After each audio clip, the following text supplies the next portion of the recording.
Dancing in the highest heels, but now I take my shoes off. Incoming! Clothes are incoming! No, they're coming now! Oh, really? You washed up. Sorry?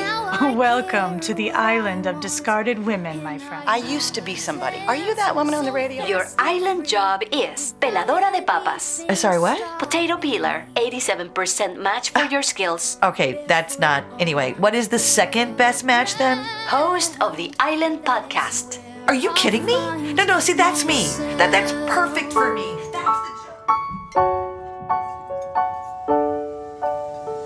Oh, boy. Oh, hey, Dae. Oh, hey, Sue. Oh, hey. What's the notebook about? The notebook? Oh, yeah. Well, yeah. I'm just, I'm working on some jokes. Jokes? Yeah, some jokes. Like jokes? Yeah, like jokes. Like here's this one. What? Okay. Okay, so did you hear the one about the Justice Ruth Bader Ginsburg Woman of Leadership Award? No. Yeah. This year, 4 of the 5 recipients were men. Boom, cha. Wait, what? Yeah, and 2 of those men were Rupert Murdoch and Elon Musk. Bada boom. Okay, Sue. That's more sad than funny. Yeah, but actually it's true. Wait, what? Yes. Wait, the Justice Ruth Bader Ginsburg Women of Leadership Award is going to 4 men, including Rupert Murdoch and Elon Musk? Yes, plus 1 woman. Yes. See, these awards were established in 2019 by RBG. But this year, the organization run by the Opperman Foundation decided to strike the word woman from the title to allow for men recipients. And they were thinking, Ruth would really want to be inclusive. Ruth Bader Ginsburg, who famously said, "I ask no favor for my sex. All I ask of our brethren is that they take their feet off our necks." Yes, right. But not as all lost. The awards gala was ultimately canceled following a very fierce backlash from one of the recipients from 2023, Barbara Streisand, along with some very, very concerned members of RBG's own family. Quote, "When you think of trying to create a more just society," which of course was Mom's ultimate goal, "those are probably about the last names that would come to mind." Oh, well, good for them. Yeah. Wow. Yeah. Okay, so here's another one. Okay. Did you hear about the popular installation at the Australian art gallery called the Ladies' Lounge? Only women are allowed. A man, pissed that he couldn't get into the exhibit, filed a lawsuit claiming he was discriminated against because of his gender. Boom. Oh, God. And this is real, too, right? Yep. See, Australia has a very storied history with male-only spaces. Women weren't permitted in public bars and pubs until 1965. What? And even then, they were relegated to the so-called ladies' lounge, a smaller area often selling really extra pricey drinks.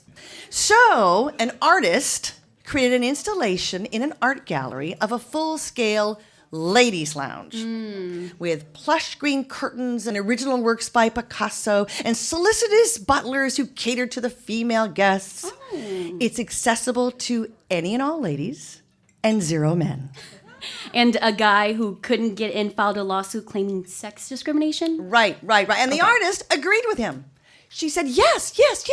His experience of an exclusive discriminatory space was central to the artwork. Okay, so the very point of the art installation. The very point. Exactly. Yep, exactly. Mm-hmm. What? I'm afraid to ask. What? But you got more? I got one more. Did you hear about the Saudi Arabian ambassador to the UN being elected as the chairman of the United Nations Commission on the Status of Women? Boom. Okay, Sue. Now that's funny. You got to keep that one in your books. And it's true. No. Yes. When the outgoing chair from the Philippines put out the call for someone to lead the commission, the Saudi ambassador raised his hand.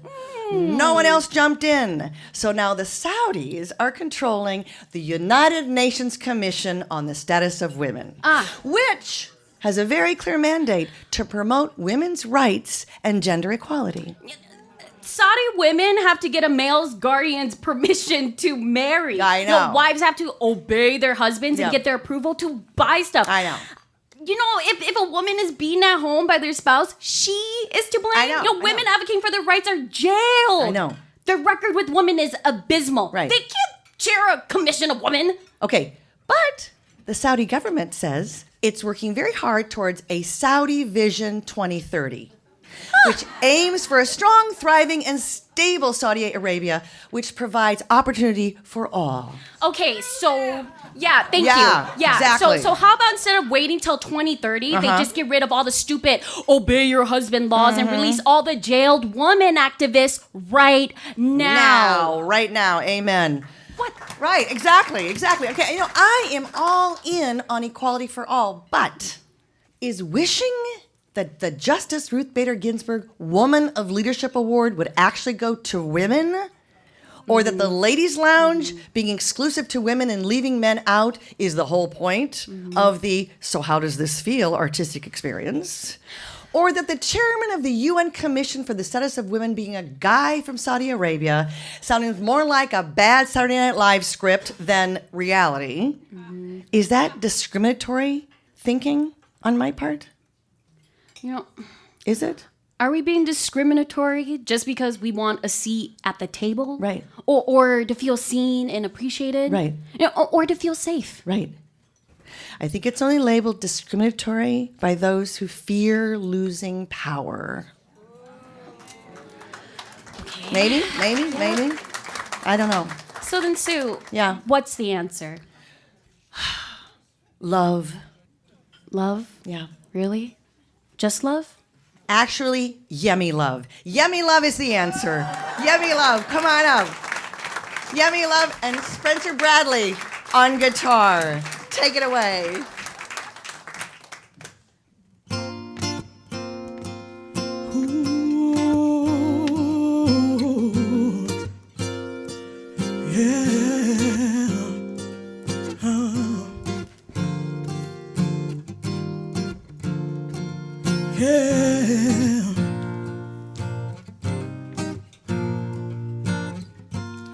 Been listening to you talk all day, and I've heard all you have to say.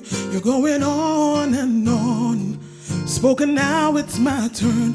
Won't you listen? I don't need stories and I don't need tales. I know what I want, I'll tell you right away. I need someone to care. Now tell me, will you be there when I need you? Can you love me like no one else? Can you trust me like you trust yourself? I got lots to say too, but what it all boils down to is, can you love me? Can you love me like no one else? And trust me like you trust yourself. I got lots to say too, but what it all boils down to is, can you love me? A million thoughts are passing through my head. Lots of wishes better left unsaid. Feelings in my heart, cravings I can't even start to decipher. You're not the only one in search of something. Oh, there's a tune my heart longs to sing, but can your heart sing along? Can you sing the same song? Can you join in? Can you love me like no one else? And trust me like you trust yourself. I got lots to say too, but what it all boils down to is, can you love me? Yeah. Can you love me like no one else? Trust me like you trust yourself. I got lots to say too, but But what it all boils down to is, can you love me? Do you understand what I'm talking about? Can you be there when I'm down and out? Oh, I'm sorry to cut to the chase, but I really don't have time to waste. Can you love me like no one else? Yeah, baby. Can you trust me? Oh, a little less conversation, a little more action, baby. Oh, can you love me when I'm down, when I fall? Can you trust me with anything at all? Oh, yeah, yeah, yeah, yeah, yeah, yeah, baby. Oh, truly, deeply, can you love me?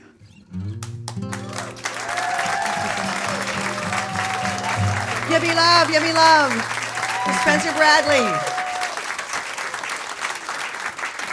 So Yemi, you grew up in Nigeria. I did. And this song was your first hit song there. Right. However, your first professional gig was singing the national anthem, the Nigerian national anthem in 2004, at a celebration of the 228th anniversary of the independence of the United States. That's right. There was a mission to Nigeria. And then you also sang it again Yes. at a presidential inauguration. Yeah. And then at some point you've started this singing career, but you keep being asked to sing the anthem. Yep. And you became known as Anthem Girl. That's right. In the press, Yeah. right? And I was told I should embrace it. But you were saying you were frustrated. It's like, no, I'm starting the singing career. I don't want to be known as Anthem Girl. So, Anthem Girl, I think we have to hear the Nigerian anthem now. Don't we? Don't we? She's going to sing it for us. Arise, O compatriots, Nigeria's call obey, to serve our fatherland with love and strength and faith. The labor of our heroes past shall never be in vain.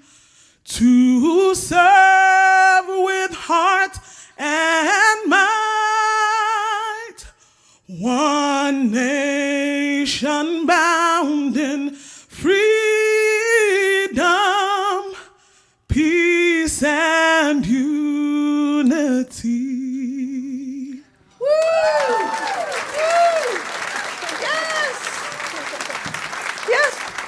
It's been a while since I sang that. No, I love it, love it, love it. So today, April 4th, is actually the 56th anniversary of the assassination of Dr. Martin Luther King Jr.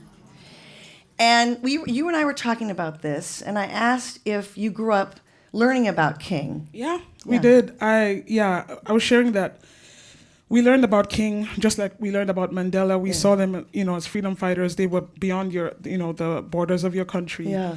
They were worldwide heroes. I thought that was really interesting. And then I looked it up, and Dr. King traveled to Nigeria in 1960 for the inauguration of the first Governor General of African descent, Nnamdi Azikiwe, who was later the first president of Nigeria. Right. So let's think about this. King goes to speak at an inauguration in 1960. If Anthem Girl had been alive in 1960, she would have sung the anthem and met Dr. King. Hello? Right?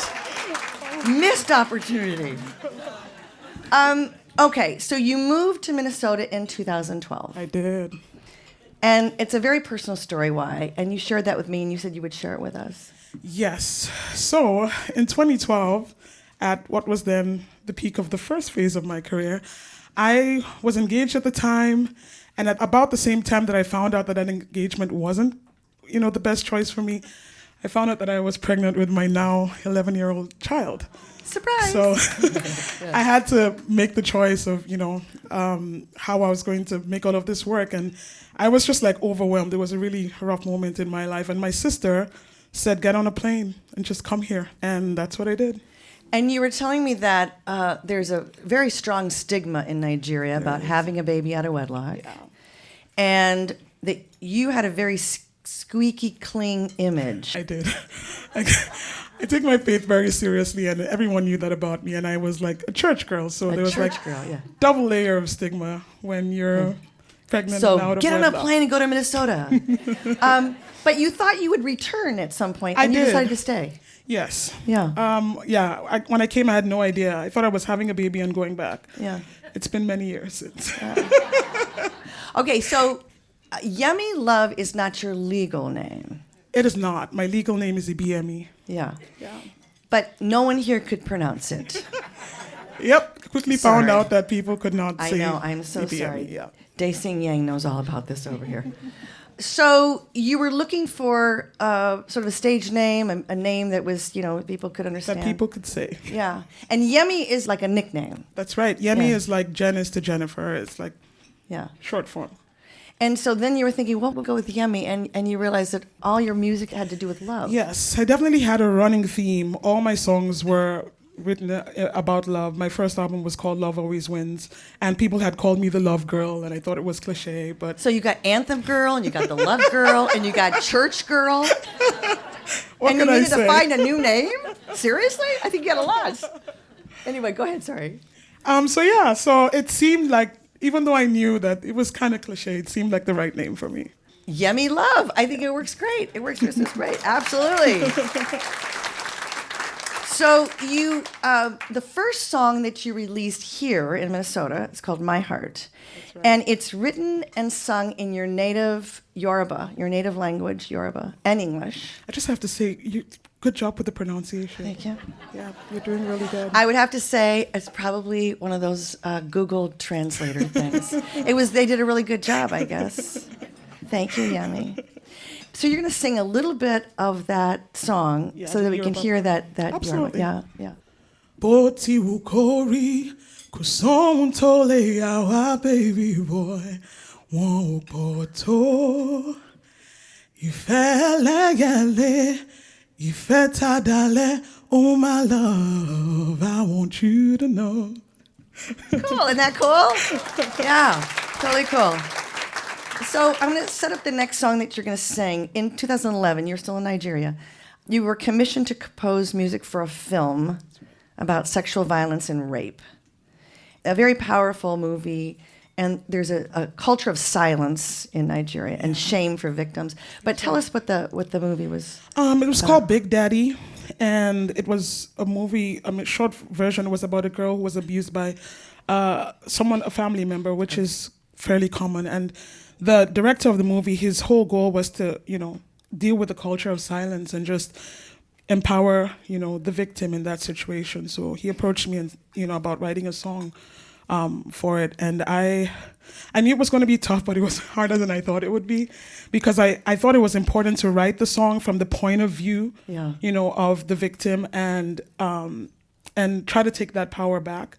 And so I had to find a way to channel that pain, even though it wasn't a personal experience of mine, and all of that anguish and frustration into the song so that it could really do it justice. And you did. And here is singing now, Do You See Me? Yemi Love with Spencer Bradley.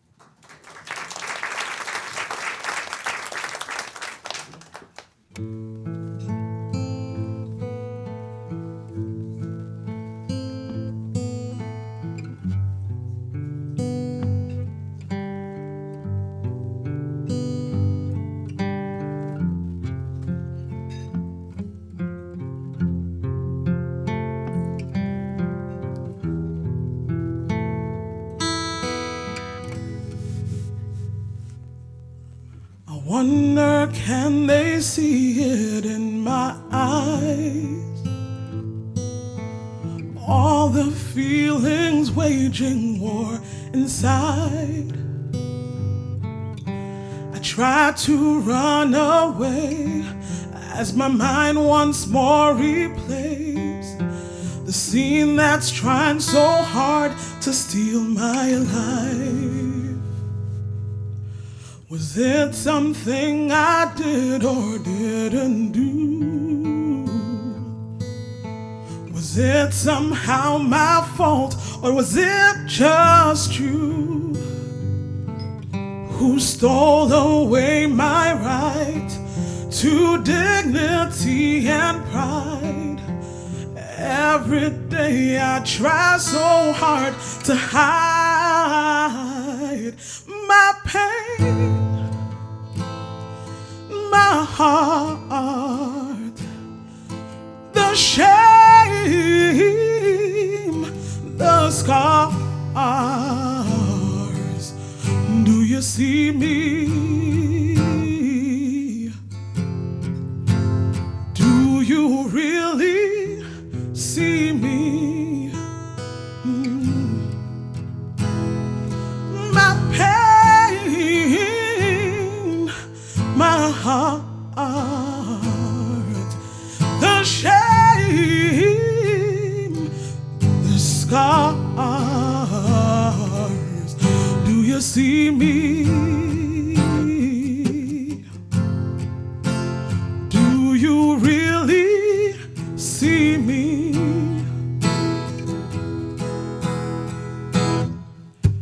When will I begin to live again? It feels as if the pain will never end. All broken and bruised, confused and abused. Will the light ever shine again? Violated body, heart and mind.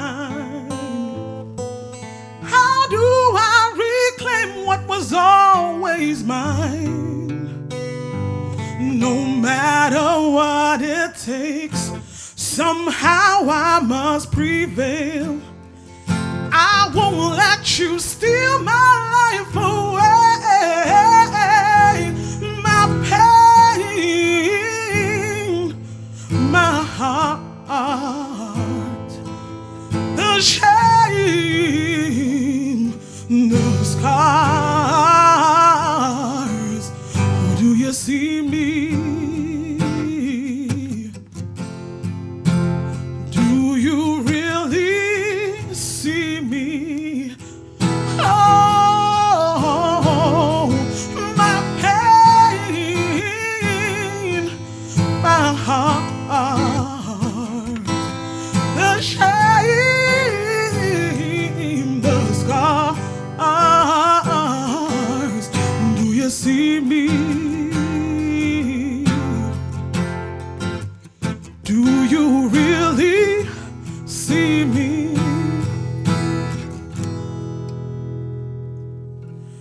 I'm taking back my life. I'm taking back my life. And I'm taking back my life. Ooh.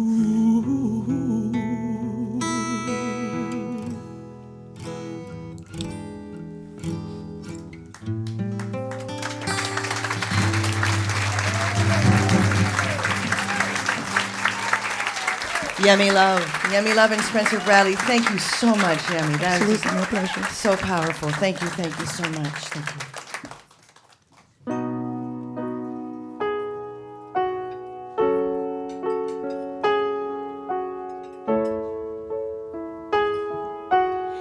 My maternal grandmother was strong because of her fierce kindness and love. They may do bad to you, but don't do bad to them. Her heart was big. To her, love was an endless pot in which the springs never dried. Our home was a revolving door of family members who were in between stages in their lives. Family of family that just arrived from Laos.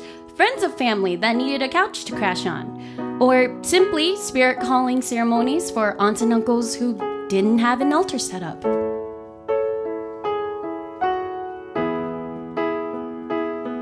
It started out a tiny seed and grew into a pair of wings, a gentle push behind a swing, bloomed into a pair of wings, a rock that held me steady when the winds were blowing heavy, till I was finally ready to let go.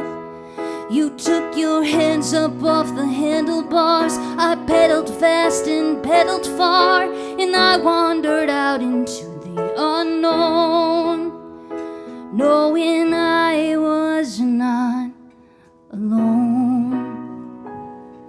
My mother was very physically limited from the painful, crippling rheumatoid arthritis that she was diagnosed with at 29. She always hid her arthritic hands in photos, refused to let us park in handicapped spaces because no, those were people who didn't have help, and was convinced that her chronic illness stemmed from her just not doing enough to connect her mind, body, and spirit. But she was also super strong-willed, infinitely curious, off-the-charts gregarious, colorfully creative, deeply spiritual, and a fearless community builder overflowing with compassion. And she accomplished all of this while walking gingerly on crutches or getting around in a chair with 4 wheels. 'Cause dancing right round in my veins, I carry the DNA of a strong woman who came before. So here's to the strong women for all that you've endured. I am where I am today because of the path that you paved. Gupa, paternal grandmother, lived through the secret war of Laos, becoming displaced as she landed America with 5 children. She went on to have 9 more. Even with 14 kids, she didn't neglect her calling and became a skilled shaman.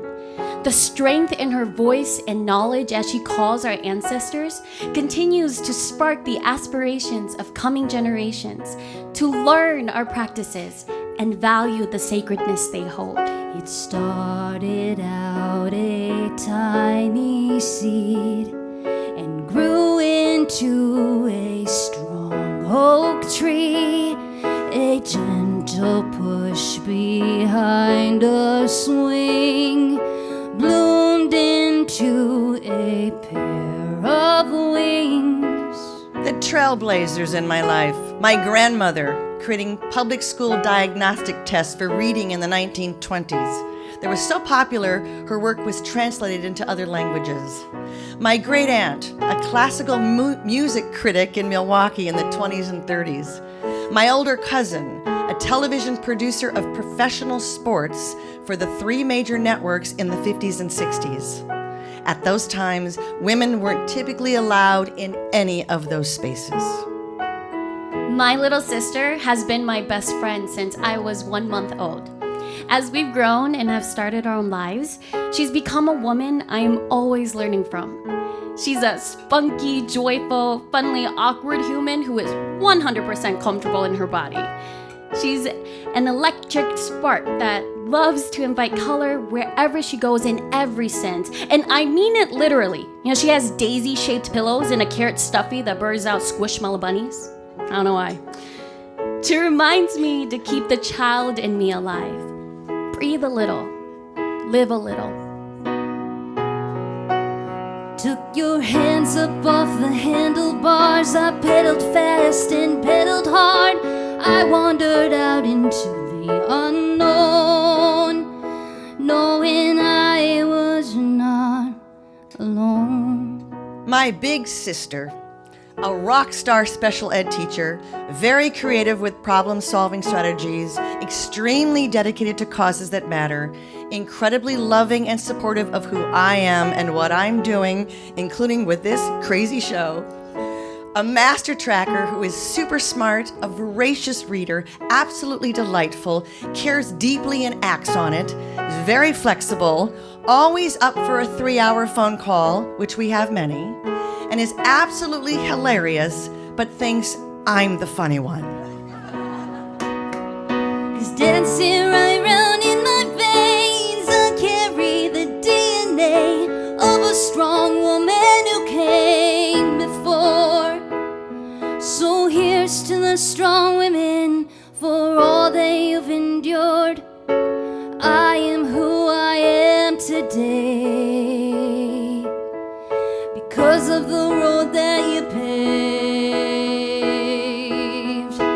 Thank you for being true to yourself, for all your help. Thank you for being true to yourself, for all your help. Thank you for being true to yourself, for all your strength. Zippy Laske, Dae Yang, thank you so much. Thank you, just beautiful. Thank you so much. Now please welcome our guest storyteller, Stacey Dinner-Levin. Stacey, come on up. Most mornings, my alarm goes off at 6 a.m. Most mornings, I've already been awake, wrestling my brain to succumb to sleep. It seems the older I get, the harder it is to sleep. I slip out of bed and trudge down the hall to the bathroom. One eye half open, the other still shut, fighting to adjust to the hallway light. No sooner do I shut the bathroom door do I hear Jordy, my 34-year-old autistic son's bedroom door, open. His slippered feet shuffle down the hall and down the stairs. My jaw slightly clenches. My blood pressure jumps a tad. For the most part, all the quiet I will have in my day was that semi-cognizant stumble from the bedroom to the bathroom. Jordy's sleep has always been disordered. I can't be certain how many times he may have gotten up during the night, but likely he has been up at least once. We lock our pantry so he doesn't raid it while we sleep.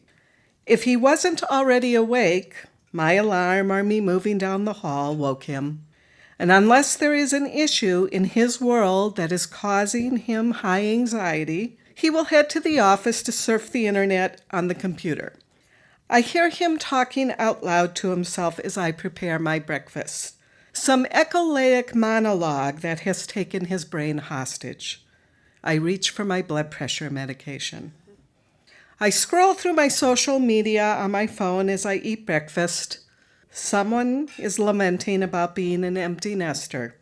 I keep scrolling. Some days, I feel like the Greek titan Atlas. On my shoulder sits a world of broken pieces. The developmental milestones that passed Jordy by were collected like shards of glass from windows he broke with his bare hands, or pieces of plaster where he put his head into a wall. Toys bought and never played with, appliances he destroyed, plumbing he clogged, all sorts of unremarkable junk.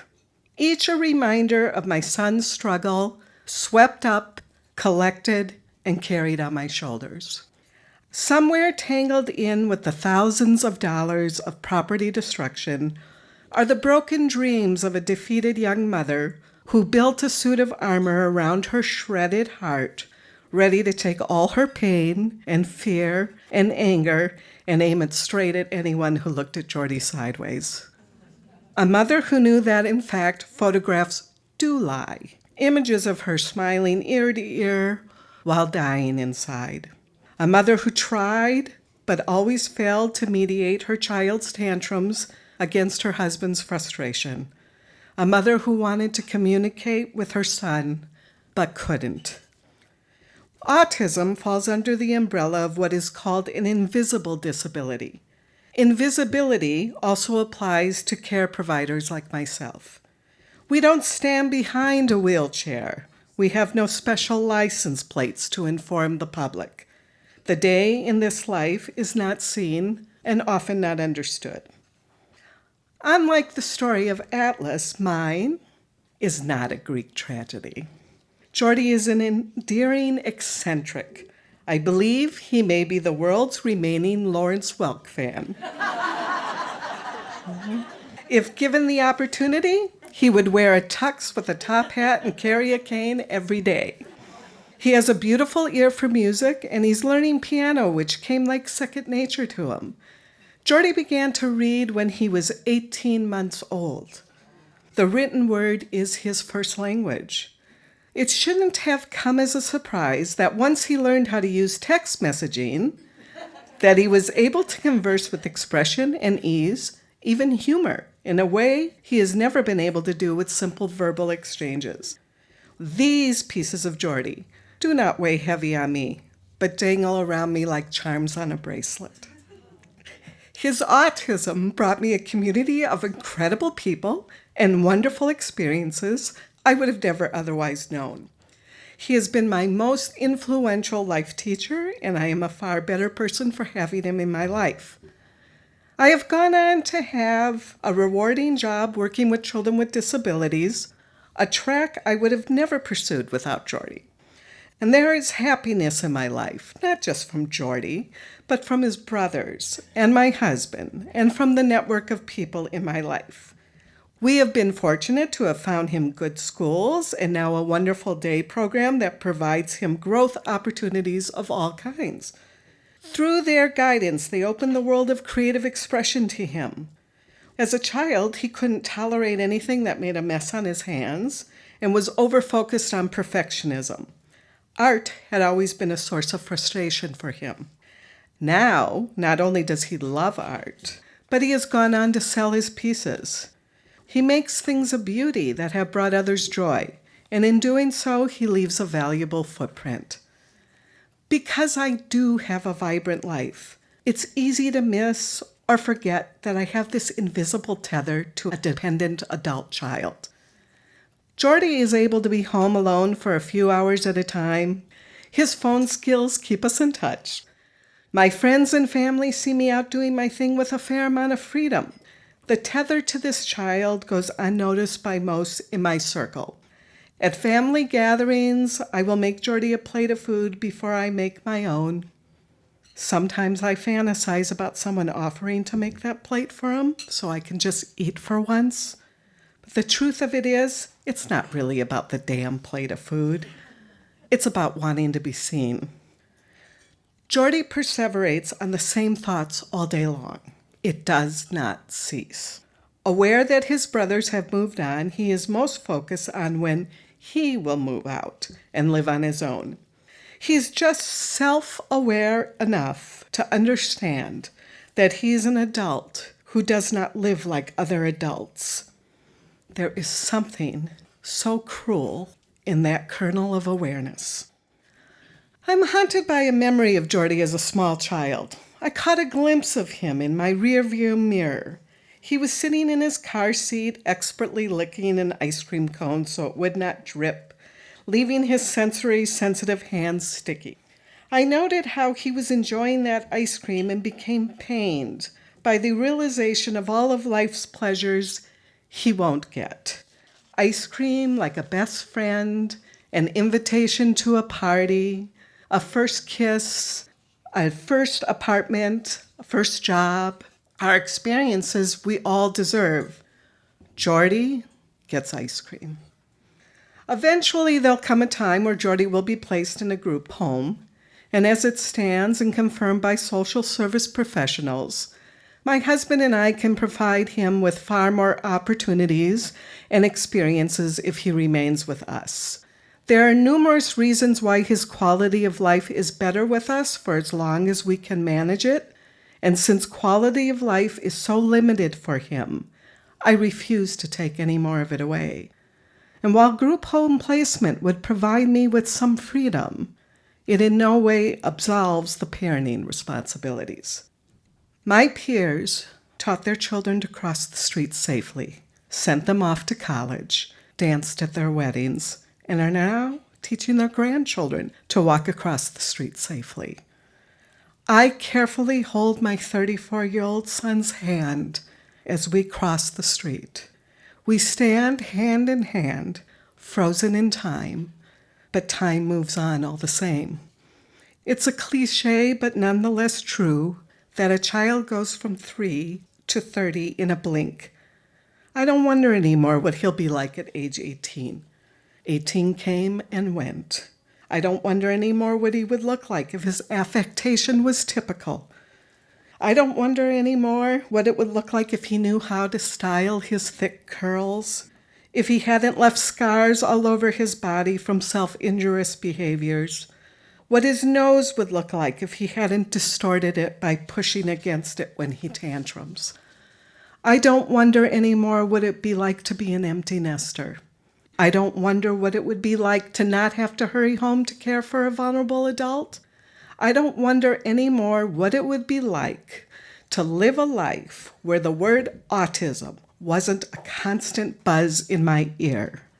It all became part of the stuff that sits on my back.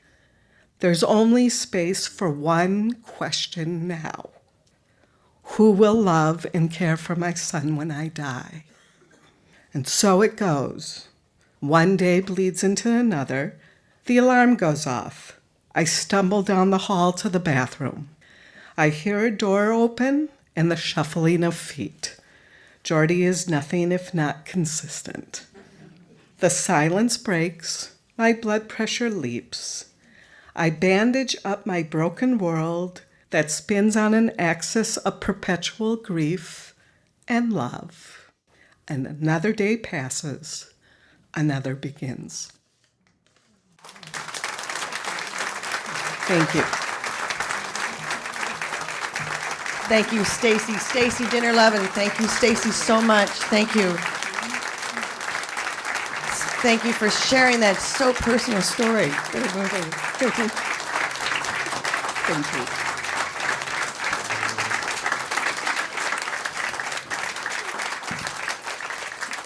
I'm aware that April is Autism Awareness Yes. Month. And you and I were talking about this earlier, and you said when people hear that, they think of children. Yes. Yeah. They Yeah. don't think of adults. No. Adults kind of, we talk about invisibility, but Yeah. we focus so much on children, which is wonderful, and they need all our care and love. Yeah.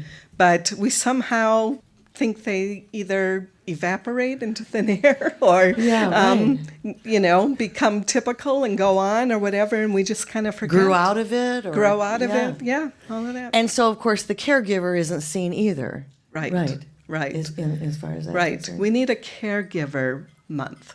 Hey, what? That's a terrific idea. You also wrote a play Yes. back in 2006. You wrote a play called Autistic License. Right. And this was your story sort of from the beginning. Mm-hmm. Like when you're first discovering, Jordy's your oldest son. This is pre-diagnosis. Yeah, diagnosis through about age 13. Yeah. And you did the show at Illusion Theater here in town. Mm-hmm. And your husband, who's an actor who's here tonight, Michael Paul Levin. Michael Paul Levin fans.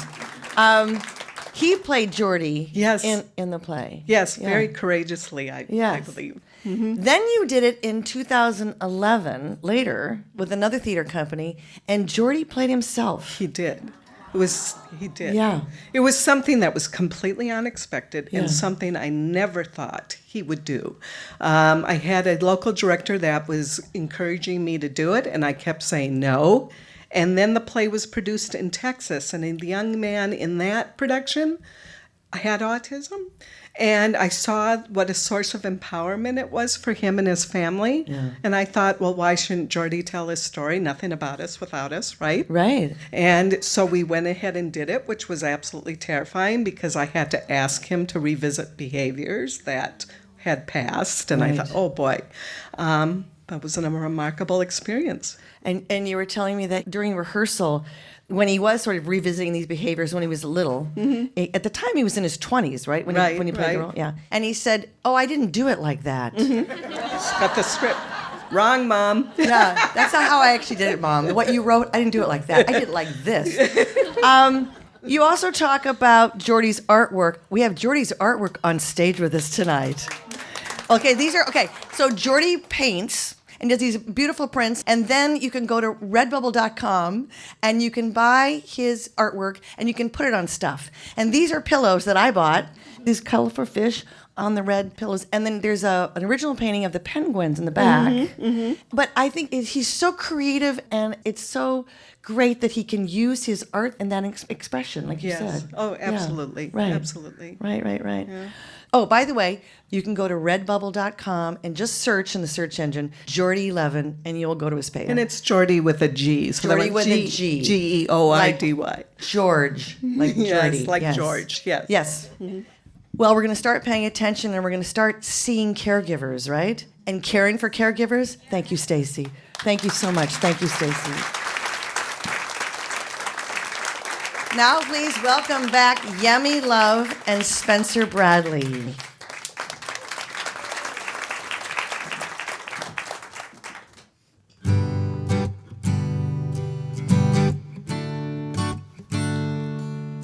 Yeah.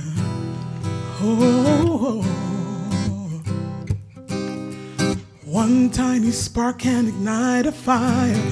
Open up your heart and let your spirit smile. Happy is contagious and it's always free. If you're feeling bad, I got the remedy. Lend me your ear for a minute. I wanna try and whisper something in it.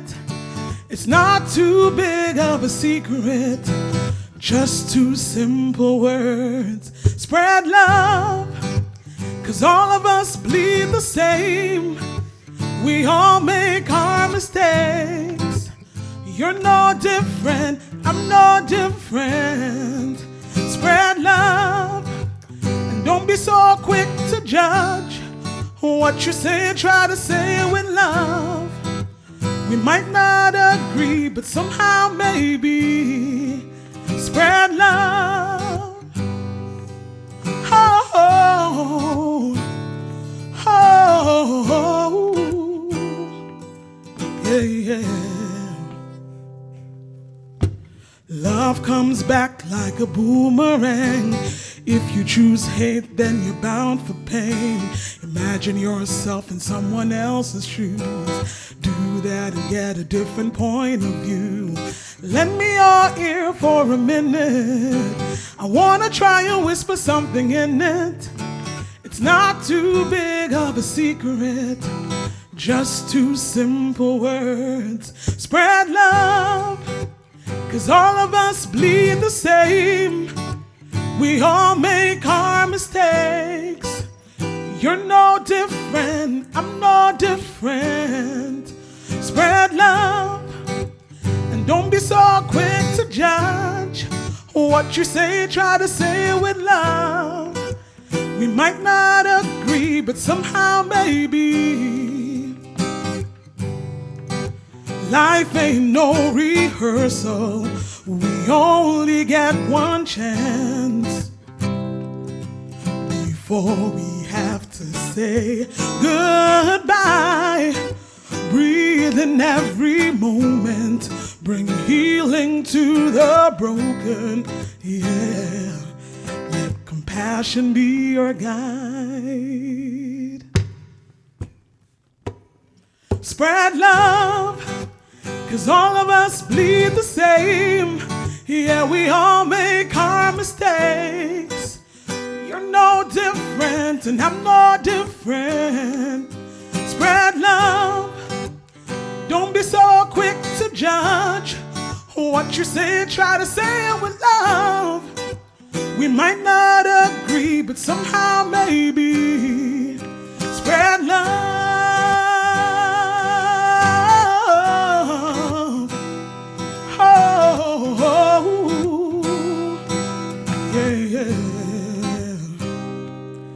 spread love. Thank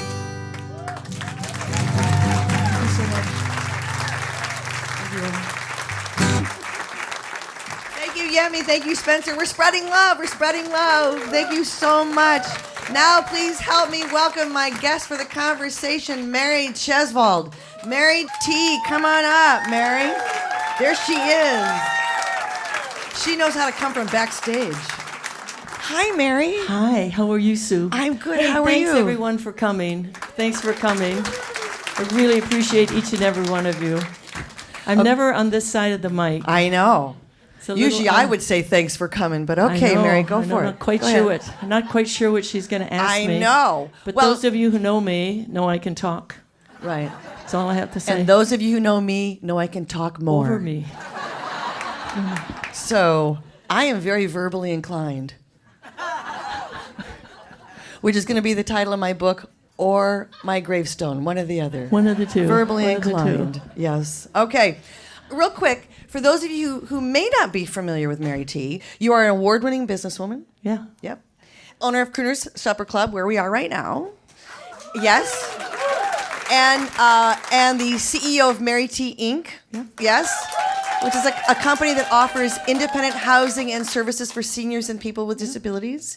You are fearless and dogged humanitarian, having chaired the board of the American Refugee Committee, now known as ALITE, and given your time and energy to nonprofits like the Center of Victims of Torture. In 2014, you established the Mary T Scholars at the University of Minnesota. Are there Mary T Scholars here? Cool. Graduate students who work with local NGOs in places like Thailand, Cameroon, India, and more. Working in areas of agriculture, education, social services such as prevention of HIV. You are a fierce advocate for women's rights and equality.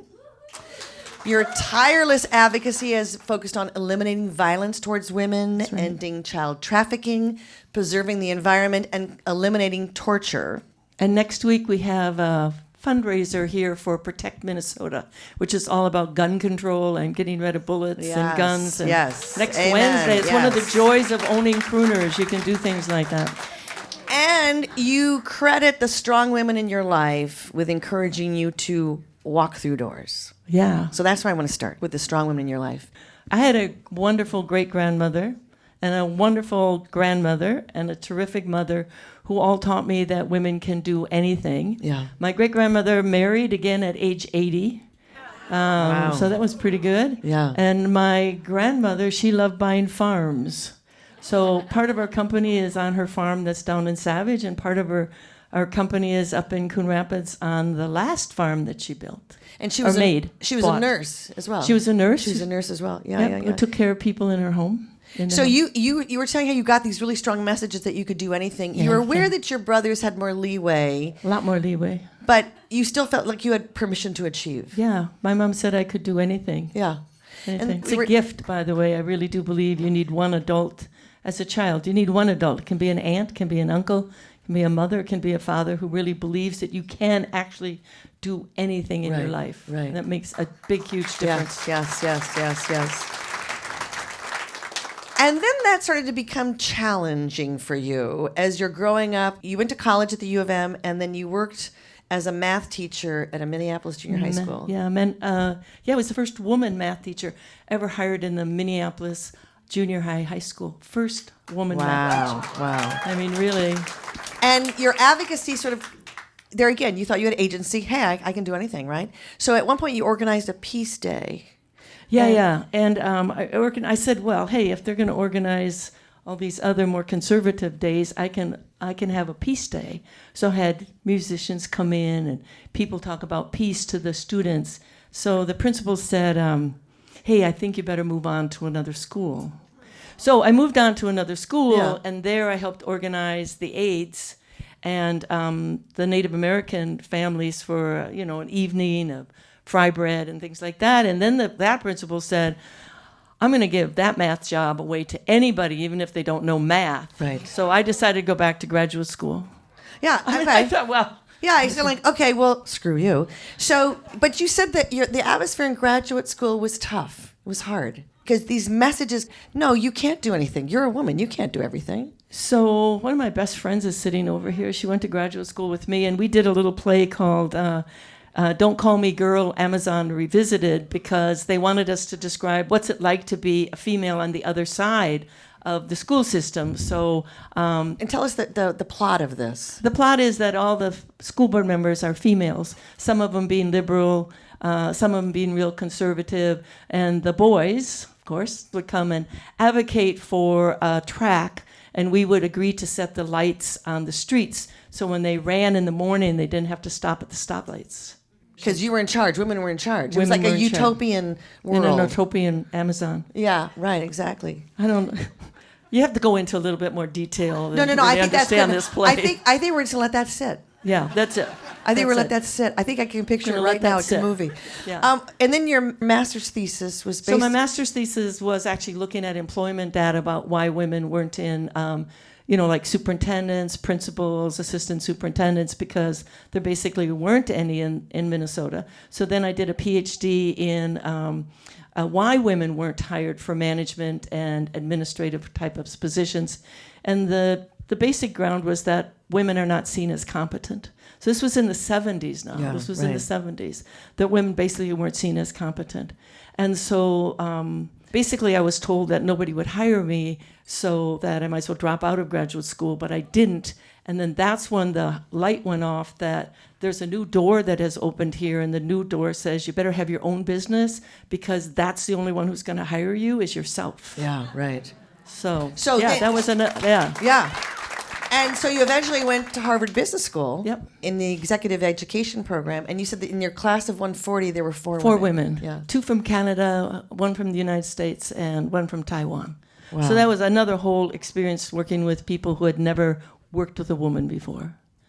You know, I want at this point, you were sharing with me that when you turned 24, you were diagnosed with endometriosis. Huge, Very, very painful. Lots of operations. huge impact on my life. Yeah. For a couple of, And I was going to say, and you call it a gift. yeah. So yes, please tell us what that was all about. So the one thing that I can remember the exact moment I said it, I realized that my life was not going to take the same path as most women's lives, or the life that my father expected me to take. So I said to myself, I'm going to make a difference in the world. I didn't know how, but I decided. I remember the exact time I said that to myself. 2 other observations I had is I have a lot better understanding of why people can get hooked on narcotics. I was so fortunate not to let myself take those pills to endure the pain, but I could understand how easy it would be, and I just have great empathy for situations where people get hooked on these pain pills and then they never get off, and it just changes their life. Probably one of the most important things that happened to me is that I realized you have to live in the moment. Yeah. You always have to be present, because the idea that tomorrow you're going to be in as much pain as you were today is not sustainable. Yeah. You can't live that way for a couple of years, which is how long it took me, a couple of years, and you just couldn't say tomorrow would be as painful. So hopefully people who know me in this room feel that way, that when I'm talking with them or when I'm with them, I'm always with them. I'm not someplace else. Yeah. This is a huge gift to be able to live in the presence. Yeah, And I feel that that's the gift that gave me, as well as saying, hey, I'm going to make a difference. I don't know how, but I'm going to do something in my life that makes a difference. Yes, yes. You also, you call yourself a second wave feminist. There was the first wave and then the second wave in the 60s and 70s. Yeah. And now I don't know what are we calling ourselves now? What do we call ourselves now? The final. How about the final wave feminists? Like we don't even need those titles anymore. Yeah. But you grew up with sort of a social justice background. You said your parents took you to anti-war protests. Yeah, we were down in Chicago for the anti-war. My mom and I went to just about every ERA march there was, and Yes, she baby. carried her Minnesota women golfers for the ERA, no matter where we were. Chicago, Illinois, And was Indiana. it? Well, you were telling me that the first time she had that sign, you were told you had to march as a group. You couldn't just show up. So she said, "All right, I'm going to make up a group. So it's going to be Minnesota Women Golfers for the ERA." That's right. And was it just the 2 of you with the sign? No, we had a couple more people. Couple more people. that came down from Minnesota with us. Yeah. It's like, okay, so here's our group. You want a group? Here it is. I thought that was hilarious. You didn't have plans to go into business for yourself, as you said. Never. But then you inherited this land from your grandmother. So the way I look at it is doors open, and I'm one of those people that sort of goes through every door that opens, good or bad, and you pay the consequences on the other side. And my mom said, hey, it's just gone through the courts, and now we own this land in Coon Rapids and in Savage, and what do you want to do with it? That is a gift. I just like, my mom gave me a gift that few people ever get. And I said, well, I don't think math and science is going to go very far, so why don't we do what my grandmother did? And she was a nurse that took care of seniors and people with disabilities. Yeah. So that's been our mission since day one. But what's interesting is, at the time, especially people with disabilities, the institutions were still in place. Yeah, they were all in Cambridge, Faribault, right. Brainerd. And you were thinking, let's do something different. What about independent living? And that was a new concept at the time. Right, it was very new. Yeah. Right. And you had a hard time getting the Met Council didn't really think you guys would do this for real. Well, you have to think it's now the 70s, and women had a very hard time getting mortgages on their houses. Yeah. Or getting credit cards, or getting their own checking account. Right. So can you imagine? No. Women going yes, into business. It took us 5 years. Yeah. So it was and tough. you said lawyers and kept us waiting. I'll have to say one thing: the PhD helped. Yeah. Okay. Good. The PhD well, that's good. helped. Okay, that's good. The PhD helped. Because in the beginning, you'd go in and the lawyers would make you wait for an hour or 2 hours, or you would have trouble getting meetings with the banker. And then I started using the PhD after my name, and that really got the door slided open. No, hey, whatever, but you should. Right. Well, it should open anyway. But so there was skepticism that you could actually build this sort of campus for seniors and people with disabilities, but you do it. Well, actually, the first group home is the Camellia Rose Group Home in 1976 was the first one. That was named after your grandmother. Your grandmother. And it's now expanded to be called Mary T. Inc., and with facilities in Minnesota, Wisconsin, Arizona, and Maryland. Mm-hmm. And you have like 1,000 employees? Mm-hmm. Wow. Isn't that cool? Yeah. Some of them are here. Right here. In the back. Why aren't they all here? Oh, they have to work. All right, I want to ask you I want to go into your humanitarian work. So this started in the mid-'90s with a very interesting happenstance. Yes. So I got this flyer that said, hey, Helen Thomas, the famous reporter, White House correspondent, White House, is coming to town. And I said, we're going to go. We're going to buy a table and we're going to go. And, oh, by the way, it's the ARC, the Association of Retarded Citizens. So that's great. And then the day before, it says the ARC, but it's the American Refugee Committee. And I thought to myself, oh my word, they might be a right-wing group. What are we going to? But I told everybody, hey, there was 10 of us. We're going to enjoy Helen Thomas. We're going to hear Helen Thomas talk and about her experiences. And it was life-changing. People who were in Sarajevo were talking about running the water gauntlet. Seniors were in hotels with no running water, with no supplies for seniors. And they said, we need supplies. And they're sending a container. Yeah, who can fill a container? And my mom said, we can. And I'm like, okay. Do we know how big a container is? And then the container showed up on campus. You know how big a shipping container is? But we bought mattresses and we had wheelchairs and we sent them off. And I thought that was sort of the end. And then I got a call maybe 2 months later saying, do you want to go to Sarajevo? And this was during the war. During the Bosnian War. During the Bosnian War. And I thought I'd never seen war. So I should go. And I'm flying over Sarajevo, and I look down, and I think, I didn't come for a vacation. Because, it was beautiful, beautiful. And I said, this is not going to work. And we landed. So many landmines, so much destruction. Every single building had mortar holes in it, every piece of glass. And it just changed my life. Yeah. You also said your luggage didn't show up. Oh, my luggage didn't show. Very first time I ever flew in a skirt. Lovely. The last time I wore that skirt for 10 days. I don't even wear skirts. You did say you had an extra pair of underwear in another Yes. bag, and then you just kept turning your clothes inside out every day. Right. And of course, it was turn the time of snipers, so we couldn't have any lights on in our hotel room. And the elevator didn't work, but it didn't make any difference because all I had was a suitcase. And what do you think was in that suitcase? My work. Yeah. And one pair of underwear. Yeah, one pair of underwear. So every morning I used to talk to the shower. Don't go out. You're the only thing I have. I need this hot water. Seriously. Yeah. So you then joined the board of the American Refugee Committee, which I said is now called ALIGHT. And you became the board president in 2002. Right. And I decided that, all these refugee camps around the world, and the headquarters is in Minnesota, which is amazing. How do they know we exist? How do they know that we support them? Yeah. So my goal was to visit all of the refugee camps. So Rwanda, Liberia, Guinea, Sierra Leone. I did not go to Iraq because it wasn't safe. But I did go to Thailand along the Thai-Burma border. And I thought that was the most important role for a person, was to say, we're here, we care. Yes, we're in Minnesota, but we care about what's happening. And didn't you institute a mandate that you felt that all board presidents of the ARC should go to the various... Right. Board members should visit and see what is happening in refugee camps. Right. And now, amazing part of it is some of the staff who work for me now had family in these refugee camps or came out of these refugee camps. So, and then Minnesota's been welcoming. You're also on the board of the Center for Victims of Torture. And at one point, you and your mother traveled with you sometimes too. Right.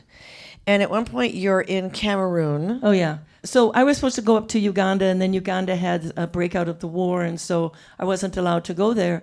So my staff who come from Cameroon say, why don't you go visit our family in Cameroon?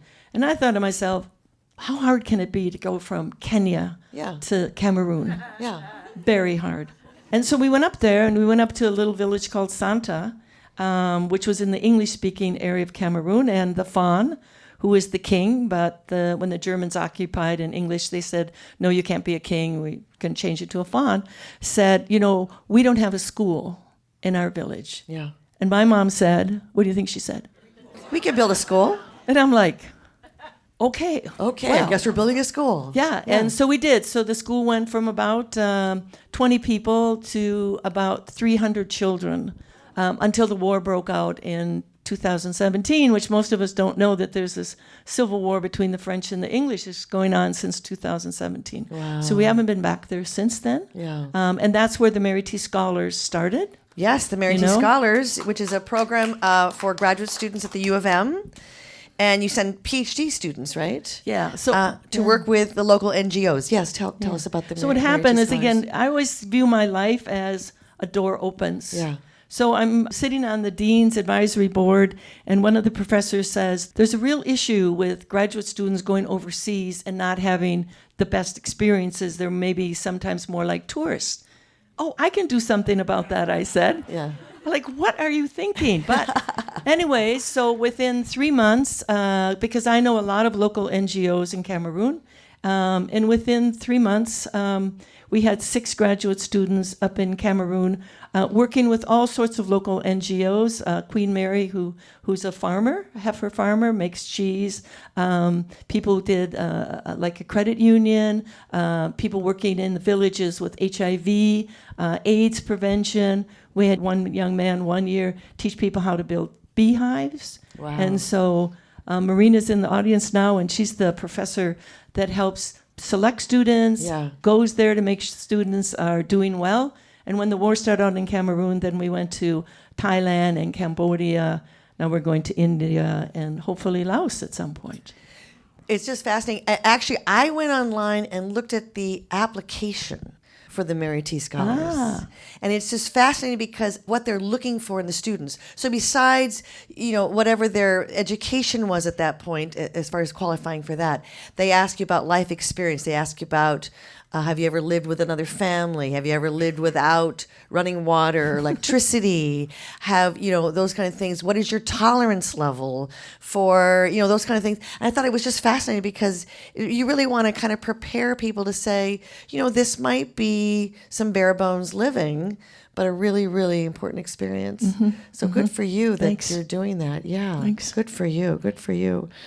So Crooner Supper Club. Oh, yeah. Okay, well, I had another door open. I should write a book called When a Door Opens, Go Through It. Yeah, exactly. So I do senior housing in Arizona, and they decided that some of them were going to take a cruise to the Panama Canal. And I had never cruised. I didn't know a thing about cruising. And you said you weren't really interested in cruising. No, and I never thought it was 15 days. I mean, I don't know what I was thinking. 3 days, that'd be good. But, my mom was, in her 90s, and I thought, hey, it would be a great way for her to see the Panama Canal. Yeah. And so I'm quite shocked to realize the time frame of this, and I'm not quite happy about that. But we get on the ship, and I said to the 7 of us who were going, we're going to do absolutely every single thing on this ship. So the first night, we go to a hypnotist, and I get hypnotized. Oh, you did? Did you I volunteer? was up on stage. You volunteered to do it, or Yes. they picked on you? You No. volunteered? Because you're Hands opening up. doors. Because I had just told everybody everything. When I mean everything, I mean everything. Hands up. Okay. Run up, and I have these red pair of shoes that I got in Montreal that I love. And so we're coming out of the show, and there's a big white, it wasn't a Steinway, but a big like a grand 9-foot piano. or maybe a 8-foot grand piano. And the person's playing the piano, and he says, you get up on my piano, which I think was just a part of what he did all the time. Oh, so I jumped up on the piano and started showing off my red shoes. I have to tell you, my mother and my friends were absolutely aghast. And I am not a small woman. I cannot imagine what that must have looked like. Can you imagine? Like, hey, I can everyone imagine. deserves a red pair of shoes. Oh, I end up marrying the pianist. So what the heck? But didn't you tell me that actually the hypnotist told you that you were going to do that? Yeah, he told me, and then he... But you don't remember that because you were hypnotized. Because you were hypnotized. Someone else is going, well, the hypnotist said you're going to do that, and she You're going to did. come up on stage, and then you're going to show your red red shoes. shoes. And then he shut down the show early. So those of us who were out here with this thing we were told to do were still walking around with it. Wow. Because getting up on a piano would never be in my conscious. There's and a great showing picture. off my red shoes. There's a great picture of that. There's a great picture. Great picture of that. So this is Larry Dunsmore, and he's sort of an international jazz piano player. He opened up jazz clubs around the world. Yeah. He played for Princess Di and Charles. He was the Queen's jazz band for about 11 years. You guys get married. You finally get married in 2013, and he moves here. I guess that would make sense. So he moves here, and you're living in the area because you still got the Mary T. Inc. Up north here, and you drive by the road here, where we are, this 61 right here. To an Indian restaurant. But you drive by this place, and it's kind of shut down. It's got one car. And you're like, whoa. And no I one's said, there. no, it's lunch. There's something wrong here. So I drove around Moore Lake. There was one door open. See, again, the door. Yeah. I go in the door. Larry and I go in the door, and there's a banker cleaning up the kitchen. What? Now, I've been on a bank board, so I know that banker was in trouble because he gave a bad loan. I already knew that. Oh, because they don't come down and clean up the ketchup and the mustard. Oh, wow. So it was open on Saturday. They closed at midnight on Saturday, and it went to the sheriff's sale on Monday, and I think this was Wednesday. And we're just driving by. We walked through it. It did not look this big, I just want to tell you. And so we said, hey, handshake. I'll buy it for the amount of money that the bank is out, not how much you would sell it for. Because I was on a bank board, so I knew that. You know that. And he see? shook my hand, and he said, great, I live in Cross Lake. I no longer want to come down for Kitchen fire cleaning. drill, Kitchen all this cleaning. kind of stuff. He says, go to your lawyer, get the agreement, and I'll give you the key. That was it. And then you bought it. And then the next day, right, Lori was with me. We came back the next day, and I'm going like, what? I didn't know it was so big. I don't know it was going to be a small little music club. But Larry is like, no, I'm going to turn this into a jazz club because he had done that. He knew what he was doing. So he turned to a jazz club. It opens officially as Crooner's Supper Club in 2014. At that point, you were just performing in the Dunsmore room, in the other room over Yeah, there. because this was a big bar in here. This was a big bar in here, right?